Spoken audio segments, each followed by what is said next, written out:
आदरणीय साथियों नमस्कार। आपका स्वागत है, अभिनंदन है अपने चैनल विधि ज्ञान चर्चा में। मैं आर.एस. धीमान एडवोकेट। साथियों, आज का हमारा टॉपिक है, आज का विषय नहीं, आज हम चर्चा करेंगे प्रथम, पहली, पिछली और पुरानी चकबंदी के भू नक्शा सजरा भूचित्र मैप की प्रमाणित प्रति प्राप्त करने के लिए नकल सवाल को कैसे भरें, इस संबंध में चर्चा करेंगे। तो साथियों, प्रथम चकबंदी को पहली चकबंदी, पिछली चकबंदी, पुरानी चकबंदी के नाम से जाना जाता है और जो उसका नक्शा होता है उसे भू नक्शा सजरा भूचित्र मैप के नाम से जाना जाता है। तो साथियों, ये वीडियो हमें बनाने के लिए आवश्यकता इसलिए पड़ी कि जब भी हम अभिलेखागार जाते हैं तो देखते हैं कि हमारे जूनियर अधिवक्ता भाई या अन्य क्षेत्र में प्रैक्टिस कर रहे अधिवक्ता भाई या वादकारी हैं या अन्य व्यक्ति हैं जो प्रतिलिपि के लिए प्रार्थना पत्र यानी कि नकल सवाल को लेकर के उसको फुलफिल कराने के लिए, उसको भरने के लिए इधर उधर भटका करते हैं। तो साथियों, ये वीडियो हमारा सभी के लिए बहुत महत्वपूर्ण है, तो वीडियो को पूरा देखें। तो साथियों, इससे पहले जो हमारे चैनल पे हमारे व्यूअर्स नए हैं, अभी तक हमारे चैनल को सब्सक्राइब नहीं किया है, कृपया चैनल को सब्सक्राइब कर लें, वीडियो को शेयर करें, लाइक करें और साथियों कमेंट भी किया करें। साथियों, हमने देखा है कि हमारे बहुत से साथी ऐसे भी हैं जो नकल सवाल को भरते हैं, उसको भरने में गलत कर देते हैं, अभिलेखागार से उसमें क्वेरी आ जाती है, ऑब्जेक्शन आ जाता है, यानी कि आपत्ति आ जाती है, फिर उसको सही कराना पड़ता है, सही करा के तब उसके बाद फिर कहीं जाके प्रमाणित प्रति नक्शा भूचित्र सजरा की प्राप्त हो पाती है। तो साथियों, इससे पहले जो हमारे चैनल पे हमारे व्यूअर्स नए हैं, अभी तक हमारे चैनल को सब्सक्राइब नहीं किया है, कृपया चैनल को सब्सक्राइब कर लें, वीडियो को शेयर करें, लाइक करें और साथियों कमेंट भी किया करें। तो साथियों, आइए इस टॉपिक को व्हाइट बोर्ड पे समझते हैं। विधि ज्ञान चर्चा। साथियों, हमारे चैनल का नाम है विधि ज्ञान चर्चा। हमने हिंदी और इंग्लिश दोनों में व्हाइट बोर्ड पे लिख दिया है। अब साथियों देखते हैं, प्रतिलिपि के लिए प्रार्थना पत्र नकल सवाल। जो प्रतिलिपि के लिए प्रार्थना पत्र होता है उसे हम साधारण भाषा में नकल सवाल भी कह देते हैं। तो साथियों, ये जो प्रतिलिपि के लिए प्रार्थना पत्र है, ये चकबंदी की, चाहे पुरानी चकबंदी हो चाहे नई चकबंदी हो, दोनों के भू नक्शा सजरा भूचित्र मैप प्राप्त करने के लिए यही नकल सवाल भरा जाता है, यानी प्रमाणित प्रति के लिए प्रार्थना पत्र जो है यही भरा जाता है। अब यहां देखते हैं कि यहां लिखा हुआ है सार्वजनिक बिक्री के लिए। ये जो नकल सवाल है सार्वजनिक बिक्री के लिए होता है।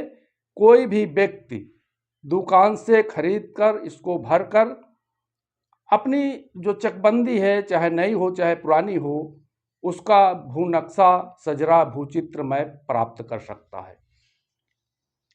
आप साथियों देखते हैं, साधारण और आवश्यक। साधारण का मतलब है, साधारण नकल सवाल का मतलब ये होता है कि यदि आपको तत्काल नकल की आवश्यकता नहीं है, प्रमाणित प्रति की आवश्यकता नहीं है, तो आप साधारण भर सकते हैं।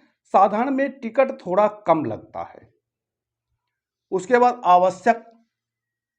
आवश्यक है, जैसे आपको नकल की उसी दिन आवश्यकता है या जल्दी से जल्दी आवश्यकता है, तो आप आवश्यक नकल सवाल भर सकते हैं। फर्क इतना है कि इसमें थोड़ा सा टिकट ज्यादा का लगता है, बस फर्क इतना सा है।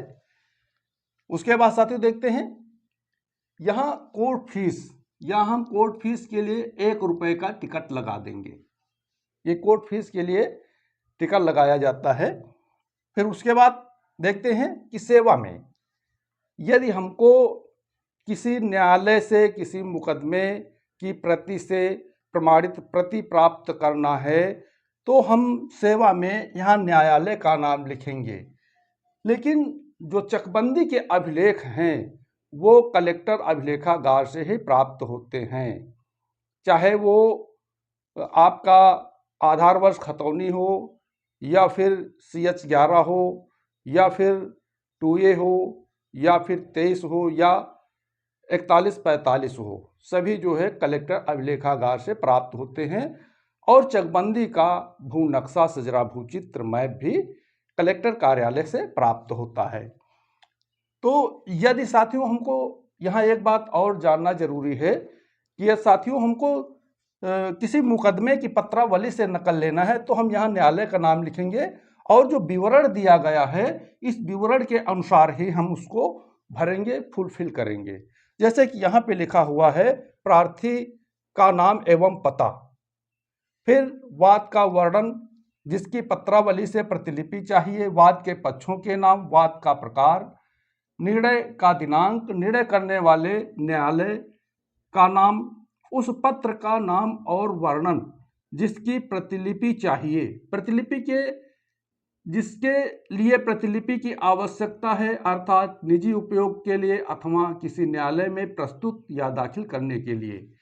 प्रतिलिपि डाक द्वारा भेजी जाएगी अथवा प्रार्थी स्वयं आकर लेगा। इस प्रकार से विवरण के अनुसार भरना होगा यदि आप किसी मुकदमे वाद की पत्रावली से प्रतिलिपि प्राप्त करना चाहते हैं। और हम यदि चकबंदी यानी प्रथम चकबंदी का नक्शा, भूचित्र, मैप प्राप्त करना चाह रहे हैं तो ये अभिलेखागार से प्राप्त होता है। तो हम यहाँ अभिलेखागार में लिखेंगे श्रीमान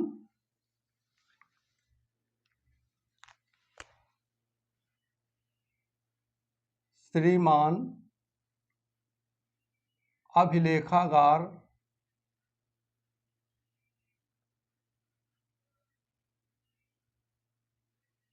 प्रभारी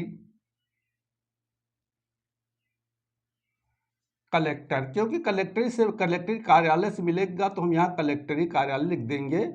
और लखनऊ, ये हम जिला लखनऊ के लिए ये आवेदन कर रहे हैं, नकल सवाल भर रहे हैं, इसलिए हम जिला लखनऊ लिख देंगे। आपको जहाँ का लेना उस जिला का नाम लिखना होगा। उसके बाद क्या करेंगे, उसके बाद हम यहाँ प्रार्थी का नाम एवं पता, जो आवेदक है उसका नाम एवं पता लिख देंगे। जैसे हम यहाँ लिख देते हैं राम सेवक धीमान एडवोकेट मोहनलालगंज,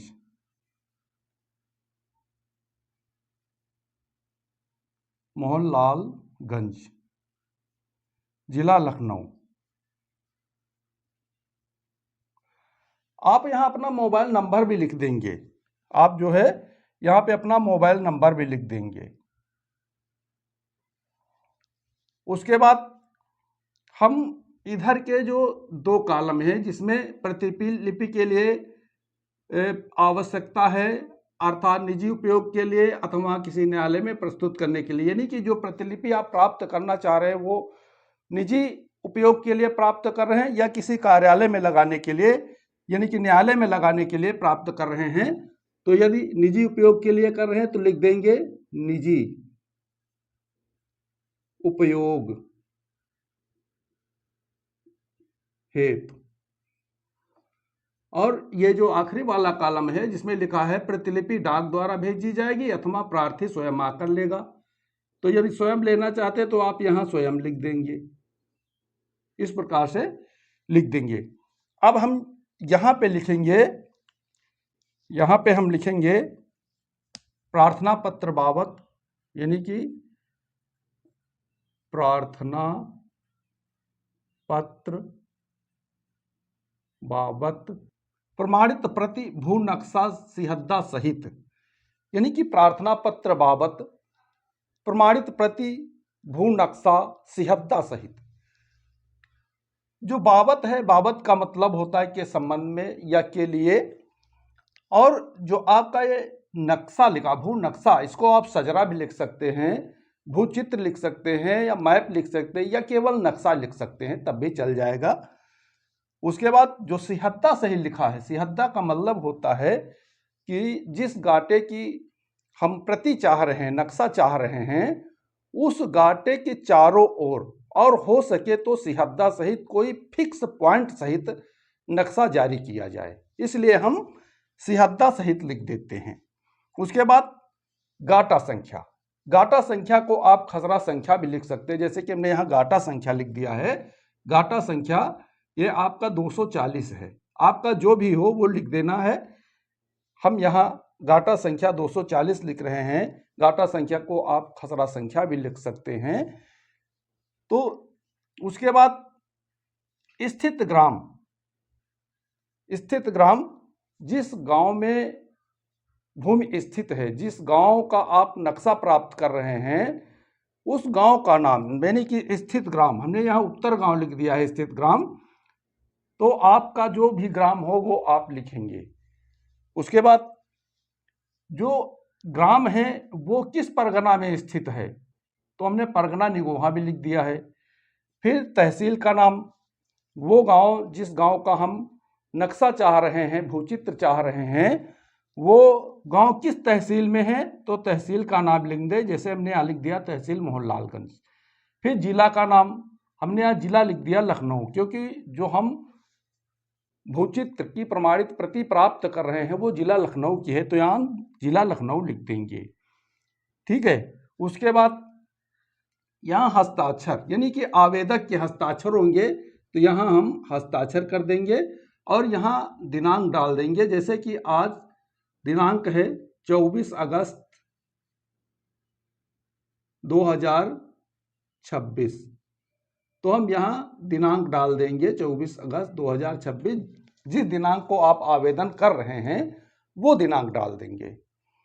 उसके बाद साथियों सबसे ज़्यादा जरूरी है कि हम जो नक्शा प्राप्त कर रहे हैं वो किस चकबंदी का प्राप्त कर रहे हैं। यदि एक ही चकबंदी उस गांव में हुई है तो ये चीज़ लिखने की ज़रूरत नहीं है जो मैं आपको बताने जा रहा हूं, और यदि वहाँ 2 चकबंदियां हुई हैं उस गांव में तो ये बात लिखना बहुत ज़रूरी होता है। तो हम यहाँ क्या लिखेंगे, जो नक्शा हम प्राप्त करना चाह रहे हैं तो ये प्रथम चकबंदी, प्रथम चकबंदी लिख सकते हैं, या फिर आप पहली चकबंदी लिख सकते हैं,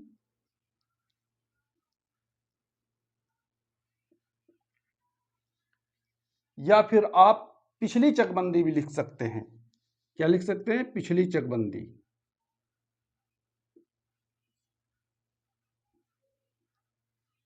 या फिर आप पुरानी चकबंदी भी लिख सकते हैं, पुरानी चकबंदी। तो चाहे आप प्रथम चकबंदी लिख दें या पहली चकबंदी लिख दें या पिछली चकबंदी लिख दें या पुरानी चकबंदी लिख दें, ये 2 चकबंदियां हुई हैं और आप पहली यानी प्रथम चकबंदी यानी पिछली चकबंदी, पुरानी चकबंदी का भूचित्र सिजरा प्राप्त करना चाह रहे हैं तो आप ऐसे लिख सकते हैं। इनमें से कुछ भी आप लिख देंगे तो ये मालूम हो जाएगा अभिलेखागार प्रभारी को कि आप किस चकबंदी का मैप, सिजरा या भूचित्र चाहते हैं। ये लिखना बहुत जरूरी होता है जहाँ पे 2 चकबंदियाँ होती हैं। उसके बाद साथियों देखते हैं, यहाँ लिखा हुआ प्रार्थी प्रतिलिपि डाक द्वारा मंगाना चाहता है तो उसे प्रतिलिपि के लिए पत्र के साथ भेजना चाहिए। यानी कि यदि आप प्रतिलिपि, जो प्रमाणित प्रतिलिपि नक्शा सजरा भूचित्र की प्राप्त करना चाहते हैं, यदि आपको डाक द्वारा मंगाना है तो आपको नकल सवाल यानी कि प्रमाणित प्रति के लिए जो प्रार्थना पत्र दे रहे हैं उसके साथ में स्वयं का डाक टिकट लगा लिफाफा भी देना होगा। उसके बाद साथियों यहाँ पे देखिए, कृपया पन्ना उलटिए, तो इसका मतलब है कि इसके पीछे और भी कोई फेज है। तो यह जो इसके पीछे जो पेज है वो है, केवल उसमें टिकल लगाने की बात कही कि आप कितना टिकल लगा रहे हैं और कितने रुपए का टिकल लगा रहे हैं, ये सब डिटेल उसमें डालनी होती है, भरनी होती है। तो उसे भरना कोई आवश्यक नहीं है, बस आप केवल जो है नकल सवाल जो भरे हैं, प्रतिलिपि के प्रार्थना पत्र जो भर रहे हैं उसके साथ में उचित टिकल लगा देना होगा। आपके यहाँ जो भी टिकल लगता हो अभिलेखागार में प्रमाणित प्रति प्राप्त करने के लिए नक्शा की, भूचित्र की, सजरा की, उतना टिकट आपको उसके आवेदन के साथ में लगाना होगा, जो प्रतिलिपि के लिए प्रार्थना पत्र है, नकल सवाल है, उसके साथ लगा करके आपको अभिलेखागार में जो भी व्यवस्था है, यदि अभिलेखागार प्रभारी हाथों हाथ ले लेता है तो हाथों हाथ दे दीजिए। कहीं कहीं बॉक्स रखा होता है, बॉक्स में डालने की व्यवस्था होती है, यदि ऐसा है तो उस बॉक्स में आप डाल सकते हैं। तो इस प्रकार से आप अभिलेखागार से प्रथम चकबंदी, पहली चकबंदी, पिछली चकबंदी, पुरानी चकबंदी का भू नक्शा, सजरा, भूचित्र मैप प्राप्त कर सकते हैं। तो साथियों, हमने आज इस वीडियो के माध्यम से समझा कि प्रथम चकबंदी, पहली चकबंदी, पिछली चकबंदी, पुरानी चकबंदी का भू नक्शा, सजरा, भूचित्र मैप कैसे प्राप्त करें। तो साथियों, हमें पूरा विश्वास है कि आप इस टॉपिक को पूर्णतः समझ गए होंगे। यदि कहीं पे कोई बात समझ में ना आई हो तो आप जानकारी प्राप्त कर सकते हैं। तो साथियों, इससे पहले जो हमारे चैनल पे हमारे व्यूअर्स नए हैं, हमारा पुनः निवेदन है कि आप चैनल को जरूर सब्सक्राइब कर लें और वीडियो को शेयर करें, लाइक करें और साथियों कमेंट भी किया करें। तो साथियों, आज के वीडियो में बस इतना ही। अगले वीडियो तक के लिए नमस्कार।